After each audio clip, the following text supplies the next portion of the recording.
Fakky tsara. Tsy mahavita an'io a. Maninona aza manao an'izany Tsy anao sy nianina ninina ataonareo e. Ça est, Zane. 500 € une tortue. Voilà, c'est ça. Non, moi je veux 350. Mais c'est le prix. Non, je suis pas d'accord. Tu restes à 350 alors. Dites-moi votre prix.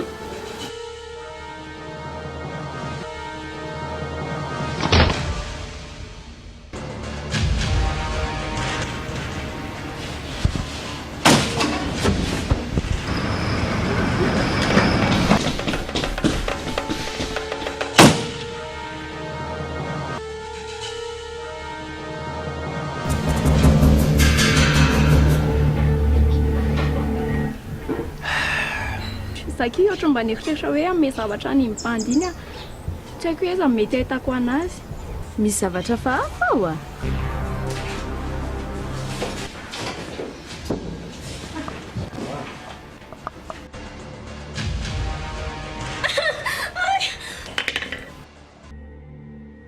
Dia ahoana dia ho aiza zany ianao zao? Dia tsy haiko fa za aloha anaraka ny lafona fa tsy haiko hoe ho aiza zany ny andeha. Ka za nge tsy manana trano.